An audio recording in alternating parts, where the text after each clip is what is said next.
నమస్తే, welcome to Kiran TV live. నేను ప్రియా కౌశిక్. నాతో పాటు ఉన్నారు శివ సుధీర్ శర్మ గురువు గారు. నమస్కారం గురువు. శ్రీమాత్రే నమః. గురువు గారు, పితృదోషాలు అనేది ఎక్కువగా వింటూ ఉంటాం. అయితే ఈ దోషాలలో ముఖ్యంగా ఏంటంటే ఎదుగుదల లేకపోవడం కానీ, లేకపోతే అనుకున్న పనులు కాకపోవడం కానీ, ఇంట్లో పెళ్లిళ్లు కాకుండా ఉండడం, ఇలాంటివన్నీ వింటూ ఉంటాం. నిజంగా ఇది పితృదోషాల వల్లనే అవుతూ ఉంటాయా? అసలు పితృదోషాలంటే ఎందుకు వస్తాయి అనేది మాకు కొంచెం తెలియజేయగలుగుతారా? చాలా మంచి ప్రశ్న అమ్మా. ఇది చాలా మంది నిజంగా చెప్పాలంటే పితృదోషాలు ఎలా వస్తున్నాయి, ఎందుకు వస్తున్నాయి, వాళ్ళెవరో చేస్తే మాకేంటి, అసలు వాళ్ళ దగ్గర నుంచి మాకెందుకు వస్తాయి, ఇవన్నీ కూడా చాలా మందికి అనుమానం ఉంది. నిజంగా ఒక మాట చెప్పాలి అంటే పితృదోషం అనేది ఎంత స్ట్రాంగ్ గా ఉంటుంది అని చెప్పాలి అంటే, రుణానుబంధ రూపేణ పశుపతి సుతాలయ అనేటువంటి ఒక సూక్తి ఉంది మనకి.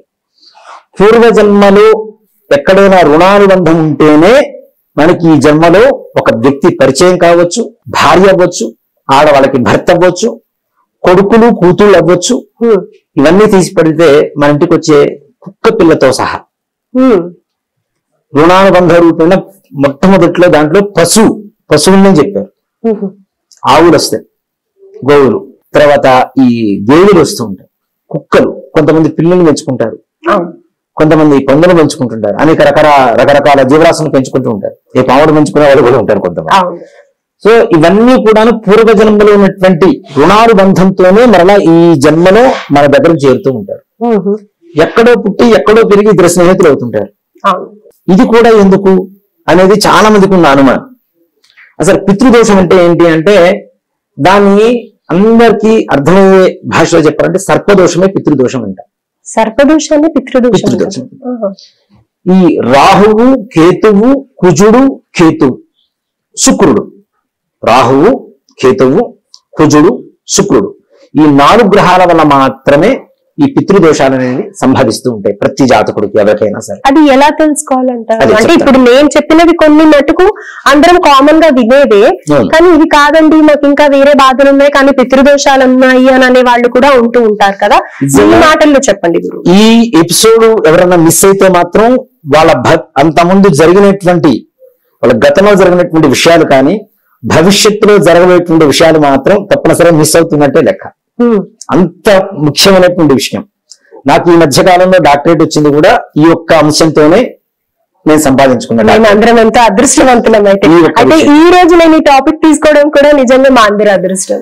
ఇది అసలమ్మా పూర్వకాలంలో మన తల్లి గారి తరఫున, తండ్రి గారి తరఫున ఎవరైనా సరే మేనమామలు, మేనత్తలు, బాబాయిలు, పిన్నులు, అమ్మమ్మలు, తాతయ్యలు, నాయనమ్మలు, లేదా అమ్మ వాళ్ళ మేనమామలు, మేనత్తలు, ఇట్లా పూర్వీకులు ఎవరైనా సరే తప్పనిసరిగా పామును చంపితే సర్పదోషం వస్తుంది, పామును కొడితే సర్పదోషం వస్తుంది, పితృదోషం వచ్చిందని చాలా మంది చెప్తూ ఉంటారు.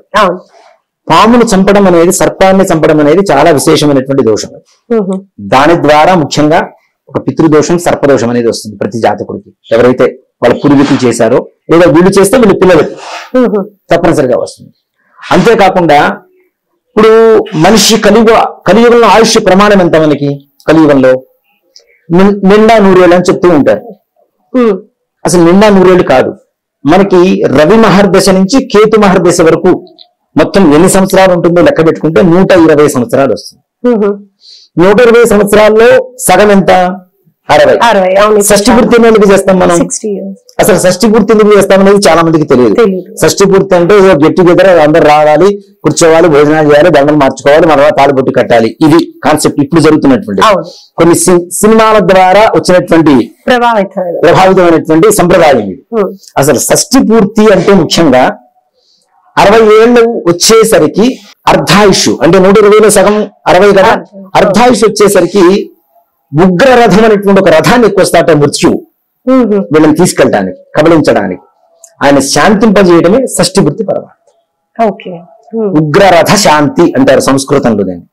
దీన్ని కూడా చాలా విశేషంగా 3 రోజులు చేస్తారు, ఒకరోజు చేసేది కాదు, చాలా విశేషంగా చేస్తారు షష్ఠి పూర్తి అనేది. తర్వాత ఈ షష్ఠి పూర్తి చేస్తే 10 సంవత్సరాల ఆయుష్ పెరుగుతుంది ఉంటుంది శాస్త్రం. 70 సంవత్సరాలు వస్తాయి. 70 సంవత్సరాలకి భీమరథ శాంతిని చేస్తాం. ఈ భీమరథ శాంతి వల్ల మరలా 14 సంవత్సరాల ఆయుష్ పెరుగుతుంది. అప్పుడు ఏమవుతుంది? 84 సంవత్సరాలు అవుతాయి. 84 సంవత్సరాలకి సహస్ర చంద్ర దర్శనం అని చెప్పి ఒక ఉత్సవం చేస్తాం. అవును. అంటే వీళ్ళు పుట్టినప్పటి నుంచి 84 ఏళ్ళకి 1000 పౌర్ణాలు వెళ్ళిపోతాయి.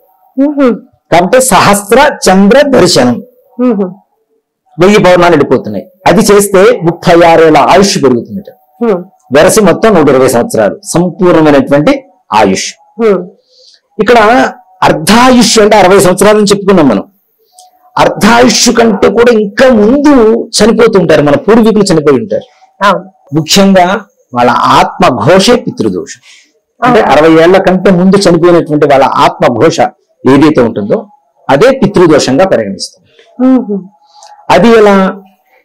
దీంట్లో ముఖ్యంగా ఈ పితృదోషం ఉన్నటువంటి వాళ్ళ వంశంలో cancer, heart problem, kidney, liver, brain stroke, suicide, accidents, fire accidents or murders, ఈ 9 రకాల కారణాల వల్ల ఎక్కువగా చనిపోతూ ఉంటారు. వీళ్ళ పూర్వీకుల్లో ఎవరో ఒకళ్ళు ఈ రకమైనటువంటి కారణం వల్ల కూడా చనిపోయి ఉండొచ్చు.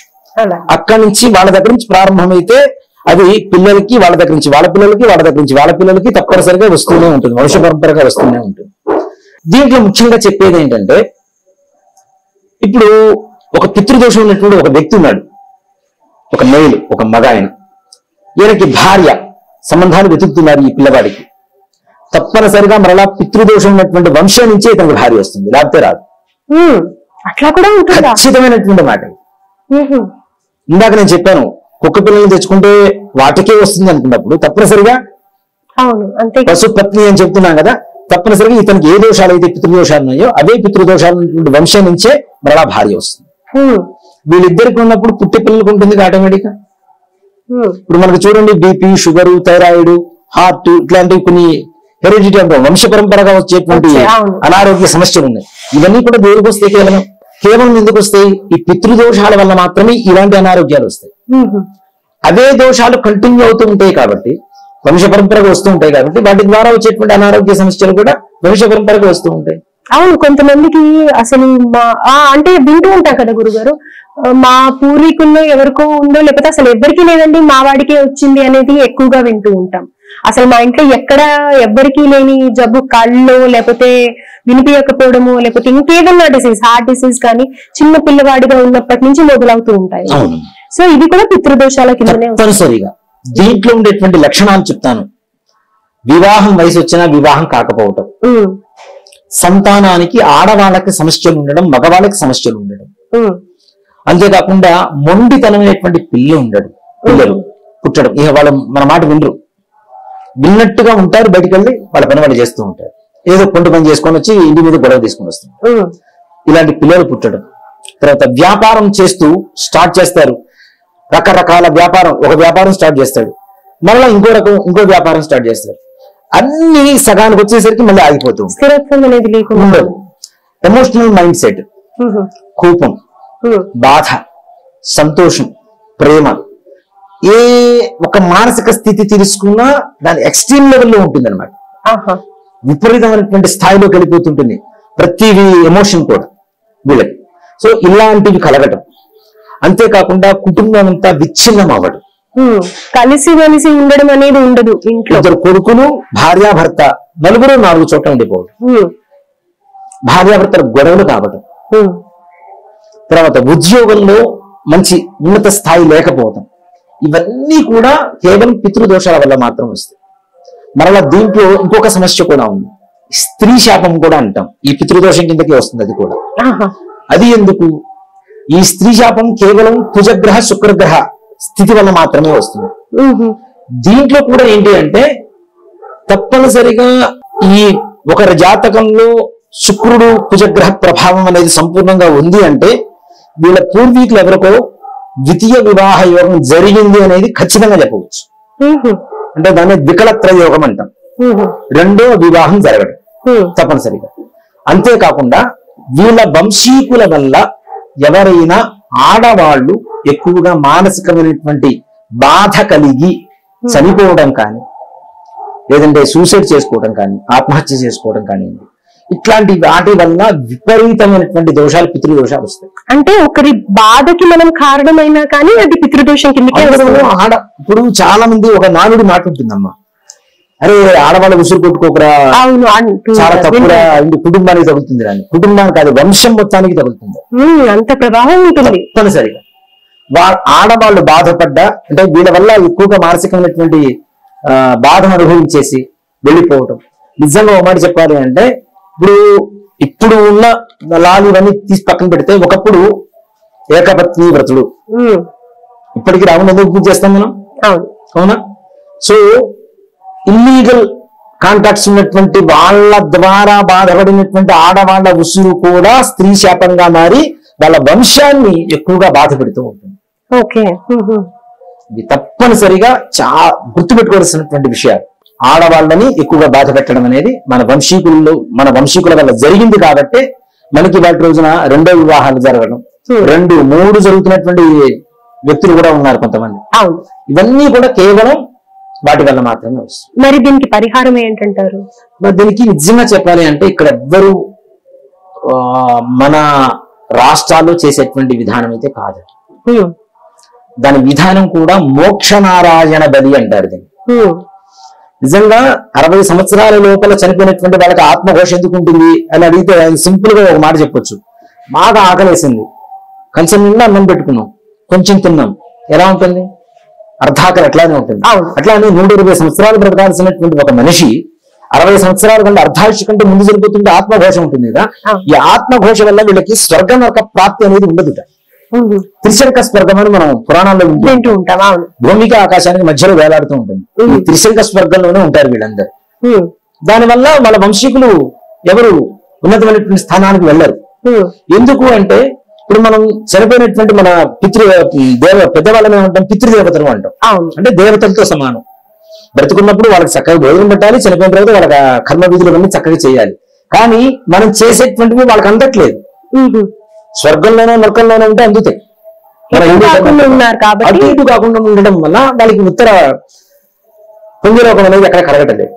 కాబట్టి వాళ్ళకి మోక్షం కలగాలి అంటే, వాళ్ళ ఆత్మలు శాంతించాలి, సంపూర్ణమైన మోక్షం కలగాలి అంటే మోక్షనారాయణ బలి అనేటువంటి ఒక పూజా విధానం ఉంది. దీంట్లో త్రిపిండి శ్రాద్ధం అని చెప్పి ఒకటి చేస్తారు.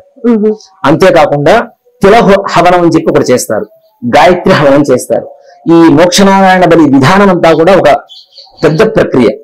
ఇది కేవలం మన రాష్ట్రాల్లో ఎక్కడ చేయరు. గోకర్ణం అని చెప్పి మనం వింటూ ఉంటాం కర్ణాటకలో. అక్కడ శివుడు ఆత్మలింగం ఉంది, అక్కడ ఎందుకు చేయాలి ఈ అనుమానం కూడా చాలా మందికి వస్తుంటారు. ఇక్కడ ఆత్మఘోష నివారణ కోసం చేస్తున్నాం కాబట్టి అక్కడ ఉన్నది శివుడి ఆత్మలింగం.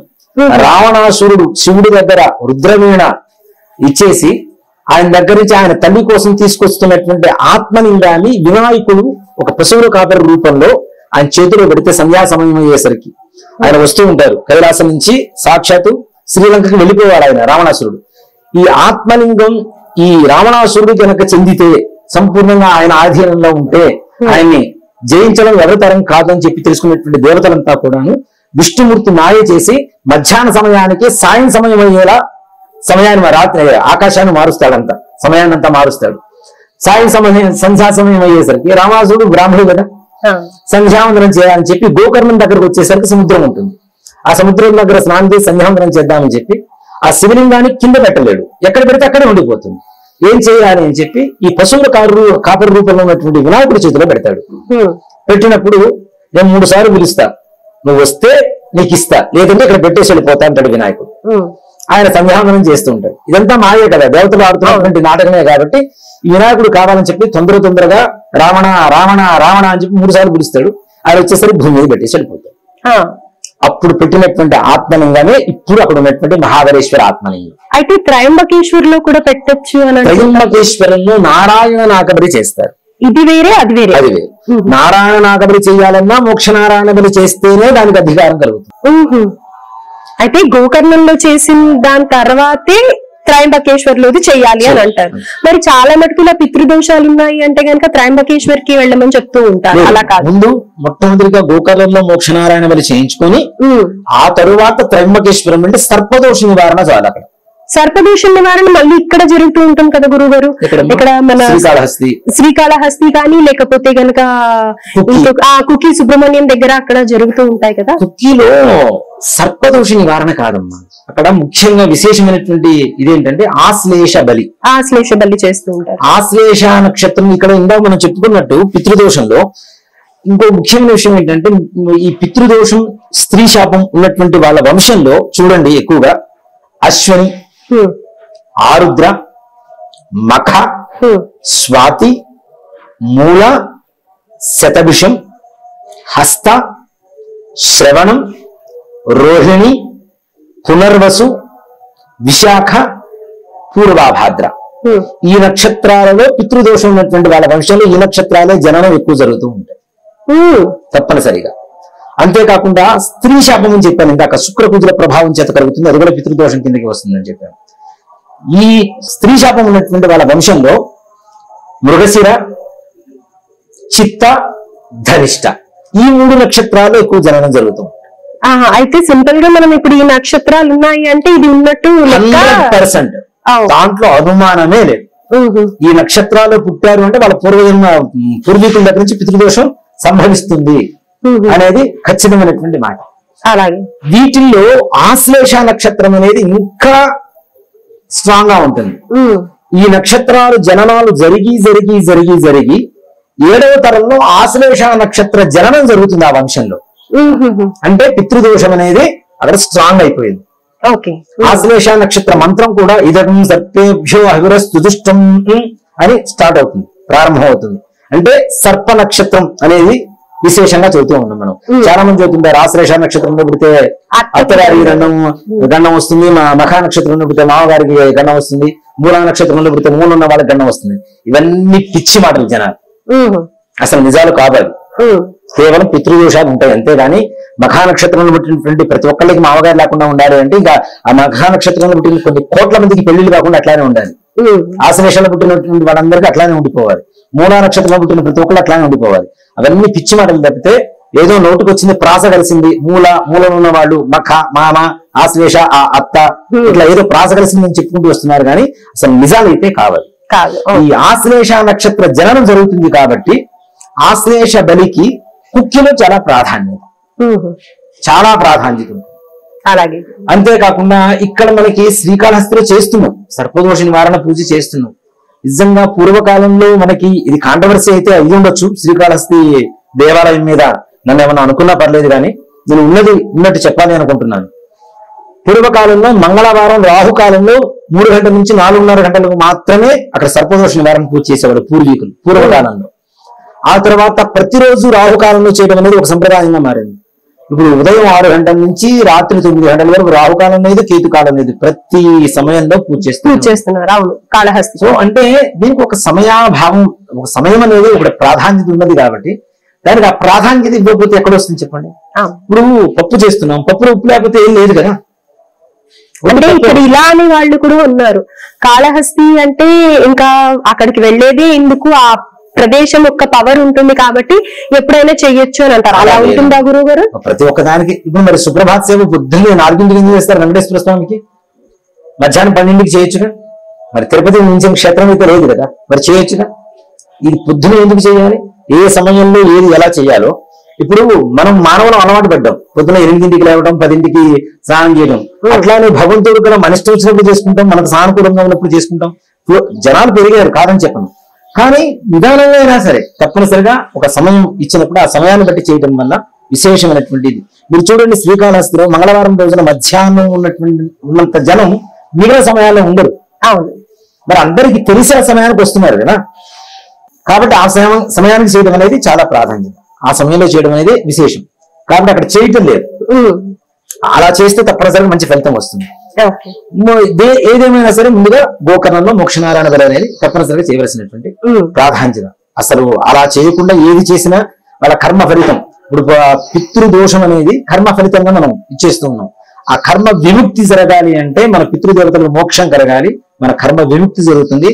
అప్పుడు నిజంగా ఏ బిజినెస్ చేయండి, ఏ ఉద్యోగం చేయండి, ఏ విద్య కానివ్వండి, లేదంటే మనం చేసేటువంటి ఏ పూజ అయినా సరే చిన్న నామస్మరణ చేసినా దాని ఫలితం అయితే సంపూర్ణంగా కలుగుతుంది. అలాగే గురుగారు. అయితే ఇప్పుడు మనం అనుకున్న వాటిలో ఏ ఒక్క బాధ వాళ్ళకి కనిపించింది అన్నా కానీ అది పితృదోషం కిందనే వస్తుంది. ఈ విధంగా పరిహారం చేసుకున్నట్టయితే గనక వాళ్ళు ఆ కష్టాల నుంచి బయటికి రావచ్చు. తప్పనిసరి. అలాగే గురుగారు, ధన్యవాదాలు. శ్రీమాత్రే నమః.